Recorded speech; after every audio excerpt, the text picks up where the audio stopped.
Hi, everybody, and welcome to episode 11 of the Getting to the Core podcast. So, it's a Facebook Live about Ask Me Anything about truth and honesty. So, big theme, truth and honesty. And this month at COR, it's about truth and honesty with ourselves and with others. Last week, the episode 10 was about truth with somebody was speaking about their truth with themselves, things that needed to change in this person's life. This was a career change. We were talking about a career change. So it can be being truthful with yourself about something that's maybe not working in your life, or it can also have to do with truth with others. Yeah. So, I have some questions here that people have written in. Um, to tell you the truth, I'd like to start actually with a presencing. I need it. I am a little bit rushed, so that's telling you the truth that I'm a little bit rushed and I feel a little uncentered. So, I'm going to just take a moment and I invite you to take that moment with me. Just take a moment if you can, if you're not driving, just to close your eyes with me. And to sense whatever you're sitting on, the couch, the chair, and sense that holding underneath you, possibly behind you. And just taking a moment to just become present, alive, awake, and receptive to what's happening in this present moment. You know, that's our first and foremost truth, is what is here.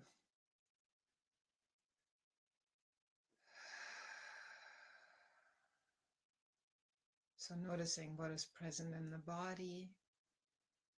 So, I have some butterflies in my stomach, a little tension in my shoulder, and I also feel this coolness on my skin. My hands are nice and cool, that feels good.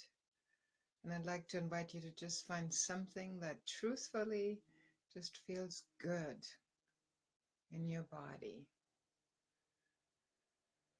And breathe into it. Might be a place on the body that just feels solid or good.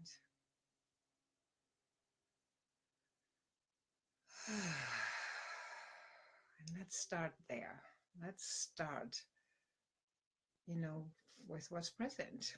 Yeah, so there often is, like in my case, there's like kind of an unpleasant, nervous feeling in the stomach and a really solid feeling in my butt, like where I'm feeling the chair. And it's always good to start with something, that's good, that's solid, and then bring that to what might be not so solid, like, and then we can arrive here. So, um, let's start with one of the questions. So I'm going to start with a more simple question, which is not that simple, but anyways, it's from Jen, and it says, is there ever a time where you shouldn't speak your truth to someone else? For example, when you know that that truth might hurt them. Now, this is a really good question, isn't it? And not that easy to answer. Like most questions, they're not that easy to answer.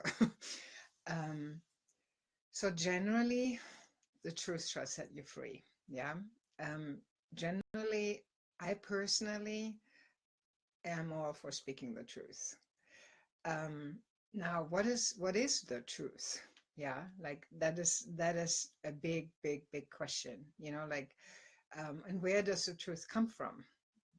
Does it come from my what we call a core defended self or survivor self? Which is always, when I speak that kind of truth, it's always defensive, sort of fear-based, it's the truth of our defenses, but it's not really the truth. Yeah. And we can feel it. We're tight when we're in that place. We have an agenda. We're like judgmental, often blaming. So I could say something like, well, my truth is that you are really annoying. So that isn't the truth. Yeah. That is speaking like a, yeah, one could say that's how it might feel like it's the truth, but it's not. Yeah, the truth would be more something like, I am annoyed, or I am angry, or I'm noticing I'm having a trigger coming up. So um so I hope that makes some kind of sense. It's like there's a relative truth, and then there is a bigger truth, and we want to come mostly from our healthy self. So this question is there ever a time I shouldn't speak, you shouldn't speak your truth to someone? Um, is first of all, where does the desire not to speak the truth, where does this come from? Does it come from your healthy self? And you are discerning that this truth that you're speaking is only going to create harm and no good, and that's why you're not speaking it. Or are you not speaking it to protect yourself? Um, because we often do that. We often not speaking our truth because we don't want the conflict. We don't want, like, yeah, we don't want to be rejected. We don't want to get the other person upset. Or we're taking responsibility for the other person and say they can't handle it, or, so that's the discernment process, I would say. Is it, where is this coming from, your desire not to speak the truth? Is it from a self-protection? Um, from the survivor self that is either taking too much responsibility for the other person, or just wants to protect itself. Like I'm a type like that. Like, I really don't like people to be mad at me. Right? It's like, this is uncomfortable for me. And so I often would like to withhold the truth because I just don't want the conflict, and I don't want the other person to be mad at me. Now, that is not a time when you shouldn't speak the truth. I, in that case, should speak the truth, yeah, in the most loving and caring and attentive way that I can, and responsible way that I can, but still speak it, yeah. Um, Now, is there ever a situation where it may be too much for the other person, or it would just create so much pain and it's not necessary? There could be. Um, I would say 95% of the time it isn't. But I could imagine there's a time when it's maybe not the right time right now, because the other person is very fragile, uh, just about to go into something, like into a big chemotherapy or something, or is going through, their mother just died and they can't hear right now that whatever you want to tell them. Yeah, so it's like it's too much for the person because they're in a very, very fragile state. Yeah.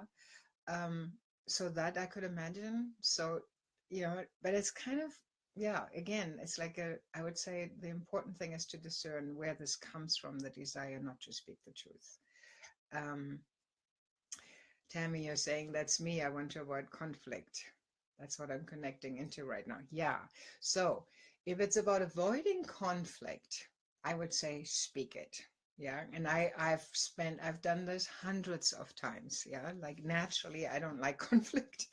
And, there's some people that are more like, they kind of almost love it. I have a girlfriend like that. She's kind of waiting for the conflict. She's like, let's engage, let's do it.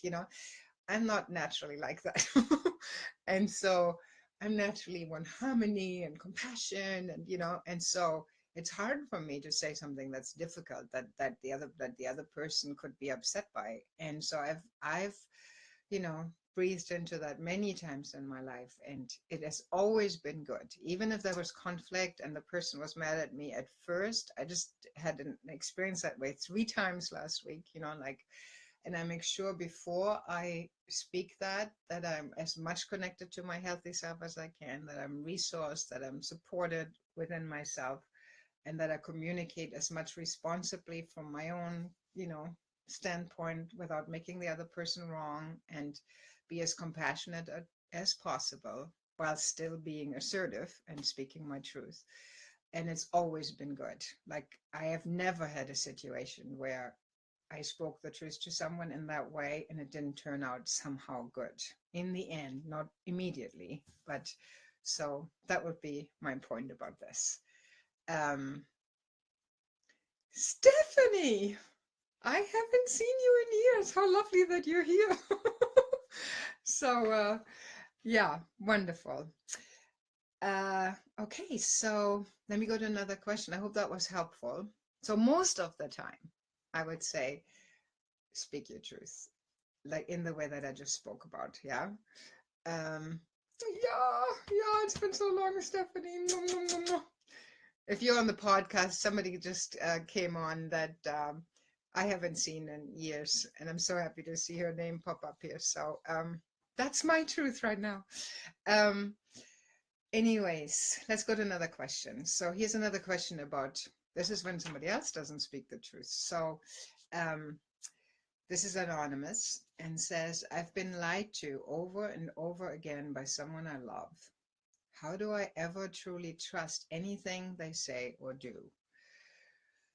Yeah, this is another one. This isn't easy, is it, with the truth speaking thing? So here's another situation. So somebody else doesn't speak the truth to you,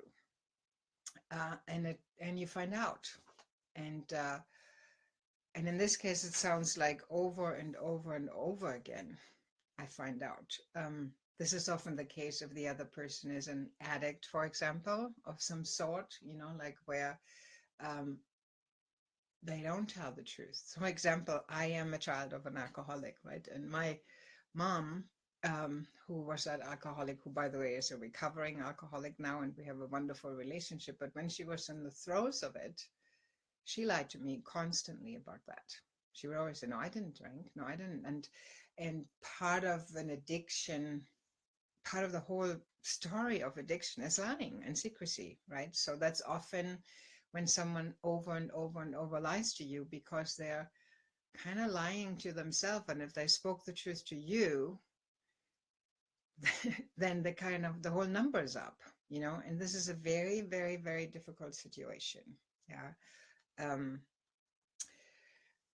yeah. So, what do I do about this? How do I ever trust? Well, there's kind of like a whole process that goes on with that, with trusting someone who's lied to you over and over again. So first of all, there's like saying that so I've noticed you've lied to me over and over again, and I do not feel trustful anymore. I feel like this trust is broken, and I feel mistrustful towards you. Yeah, like, so first of all, is acknowledging that the trust over here is very low because of what happened, if that is in fact what happened. So the first thing is to just see if this is even true, right? That the other person lied. But if that is true and the other person has lied to you over and over, as it says here, then as first of all, just to acknowledge, I have a low level of trust, and letting the other person know, are you willing to rebuild this trust again? And if you are, what would it take for you? What do you need? Like, if you have been lied to and you want to rebuild trust again, after you acknowledge that there is no level of trust or a very low level of trust, to say, and this is what I would need to rebuild the trust again. And are you willing? So, so there can be things like, I need a complete disclosure of, like, what is there anything else you haven't told me? This is often what is needed, right? I need disclosure. And are you willing to disclose this to me? Which, by the way, I would, if this is a permanent situation or long-term situation, I would definitely get a therapist or somebody else to help you with this. Yeah, for this disclosure situation. Or it might be something like, I need you to check in with me if we're getting anywhere near a situation where this could happen again, I need certain check-ins or something, so there's something to really look at. What is it that you need to rebuild the trust? And generally, this takes quite a while to rebuild the trust, because if we have been lied to, and we know we have been lied to, um, like I remember this took me years with my mother, years, like of constant experience of truth, and I can trust, and it's like it builds over time again, because that little girl inside of us, in my case it really was my little girl, but it's like if it's in an adult relationship, it's just the inner child of us is very guarded and very scared, to ever trust that person again. So the healthy self adult part of us, kind of needs to discern, is it safe now to open again? Like, can we open slowly? Can we open tentatively? And what do we need in place to, to open again, and to sort of make that little girl feel safe, like we're going this far and not further, kind of, there's a whole process this is why we're so into truth and honesty here at COR, because when we're not truthful and not honest and literally lie to somebody else, it has such a cost. Like, it really costs us intimacy. Yeah. And we all do it. Like, the truth is, I mean, I don't know about you guys, but I have lied many times in my life, so it's not, and it wasn't always conscious, but it's kind of the easy way out, because when one is afraid of conflict and consequences of speaking the truth, it's just easier to do a little white lie and and it really creates mistrust in relationships, and it never goes well. It just doesn't. Honesty is really preferable, even if it's hard, so yeah, so when we over and over and over lie to somebody else, it just takes a long time to rebuild the trust again, and it's a rocky road, and but it definitely can be done. Like, it definitely can be done, and it has been done.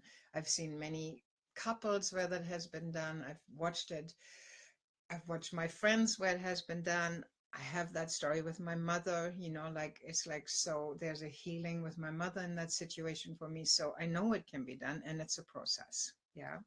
So, yeah, if we're not, hi, Eudora too, hi, sweetheart. We have the English crew here. Yes, if we're not truthful and honest, it costs us. It actually, it's beautiful that you say that, Eudora. It's actually costs us more to be dishonest than to be honest. This is my experience personally. Anytime I haven't been honest, it's a total mess. And I don't feel good. It just feels so icky inside, I feel contracted, and it feels so good to be honest, because I think that is our true nature. It's like our true self, who we really are, is good, right? We are essentially good. And I think this has a lot to do with this truth and honesty thing.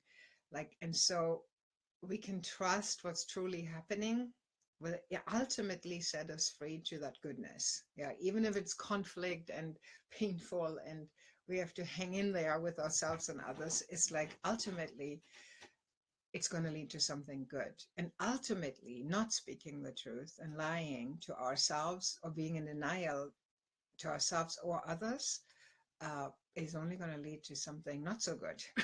It's not a good road. So, and we kind of all know this, and yet it's really difficult, isn't it? So, I hope that was helpful. It's a process to trust again with someone who has lied to one over and over again, and it's not easy. And I would definitely recommend to get help, and consistent help with the situation, to build new habits, to bring honesty into this relationship. Yeah. Um, and here's another person saying, I'm struggling with speaking my truth to my sister. We have a very complicated relationship.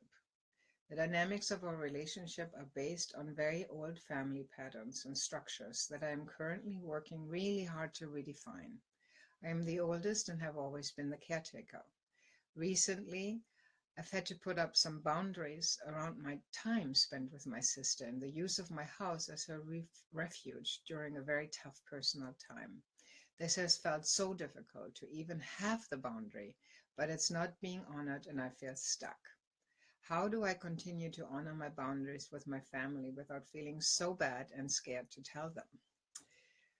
Oh, this is another juicy question. So I totally get that too. Isn't that so understandable? Like, how do we have healthy boundaries and still, this is a good question, without feeling bad and scared? So I think the first thing is to feel bad and scared is the truth, right? It's just like saying something like that, like telling a family member, I need a boundary, like, like I need less time with you. Yeah, I need more space from you, or I, would like you not to come over to my house. It's just really hard, right? To like, if it's too much, like if we need more space, yeah, and we need the other person to back off in a certain sense, yeah, and that is just a really difficult thing to say. So first of all, it's natural that one would feel scared to do that, or that it doesn't feel so good, yeah, and also that's actually your truth, yeah. The truth is, I feel scared right now to talk about this, and it feels, like you said, bad, or another word would be maybe uncomfortable, or just to really notice, what does it actually feel like? So if I imagine speaking this truth to my sister, what do I feel? What is my body? What's going on in my body? Yeah, what's going on in my heart? What is, and the experience might be fear. It might be nauseousness, or it might feel scary. It might be like, oh, tension in the shoulders, or like, so first of all, just to acknowledge that I am scared. Yeah. Um, and then just being compassionate. This comes back to, I think this was our theme in February, I believe, compassion, like to be like, oh, this is hard. Yeah. It's hard to have this conversation, and this is scary for me. Yeah. Probably scary again for your inner child. Yeah. That wants peace with the family and harmony with the family. And then you could also extend that compassion to your sister, because in this imaginary conversation that you're going to have with her, you can imagine this is hard for your sister too.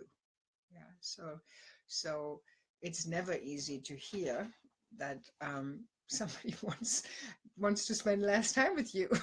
Yeah, or wants you less over at the house. Yeah, this is not an easy thing to hear for anybody, I believe. Yeah, so it's like, yeah, this is hard for me, and this is probably also hard for my sister, just to go, oh, this is difficult.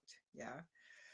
And just to breathe kindness and compassion to yourself for this difficult situation, and for your sister, just like holding both of you. And um, that's a really good start, first of all, and to get support around this, if you do want to have this conversation with your sister, which seems like you do, to get support around this conversation.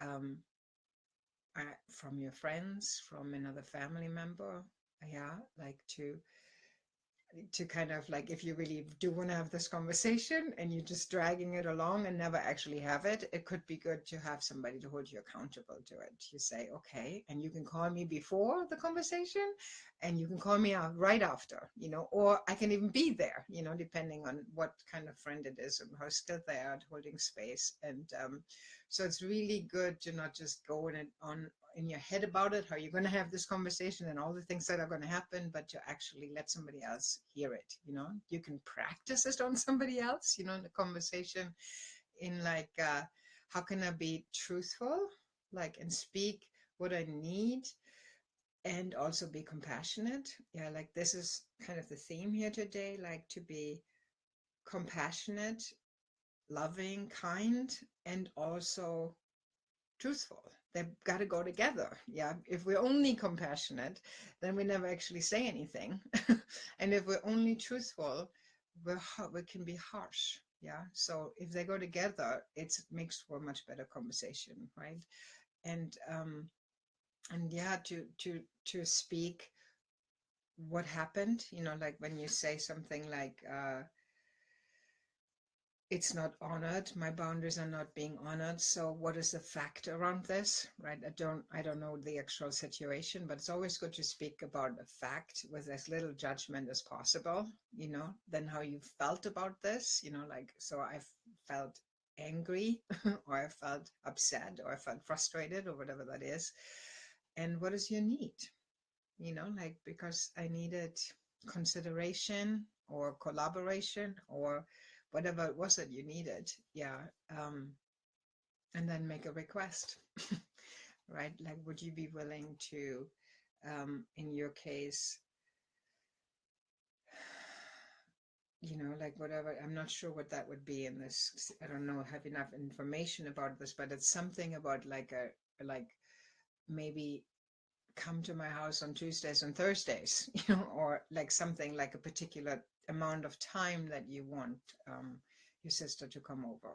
Yeah. And not like every day, but, and just speak, how about if we're doing, or before you come over, would you be willing to first call me and check in with me if it's a good time for me? Yeah. Or whatever that is that your boundary is. Yeah. So, um, to be as non-judgmental and more speaking about your truth and your need, you know, like what is it that you felt and what is it that you really needed. Yeah, that always kind of, that's kind of the deepest truth, isn't it? Like what need of ours was unfulfilled or is unfulfilled, and how can we communicate that with the other? Let me see if there's any more questions. We're on here. So I'll do one more question here, one more of the written questions. How to discern whether our truth is really truth? Isn't that great? Yeah. How can I discern self-righteousness, protection, survival strategy, old wounding from inner truth? Is there a recommended incubation period? Oh, I love that. Is there a recommended incubation period? There's a poem by Ken Wilber that's called Don't Whisper, and it implies we shouldn't censor at all because in some way it leads to action which actually gets to real truth. I just think I'm sitting in a place of what is my shit versus what is my golden relative to truth. But isn't that a great question? There's so much in this. We could sit here for hours, which we won't, don't worry. But how can I discern whether our truth is really truth? Very good question. And I'd say, as usual, there's no straight answer to it. It's like an inquiry process. We talked a little bit about this at the beginning of this podcast. The truth, like the bigger truth, yeah, or the truth of the what we call healthy self, generally, even if it might be hard or difficult, it doesn't feel clinging, it doesn't feel graspy. Our defended self, our survivor self, always grasps and protects and guards, and it's tight. There's just a, you know, like it feels like this. Yeah. And we're righteous and we're blaming and we're like there's like a grip in it. Yeah.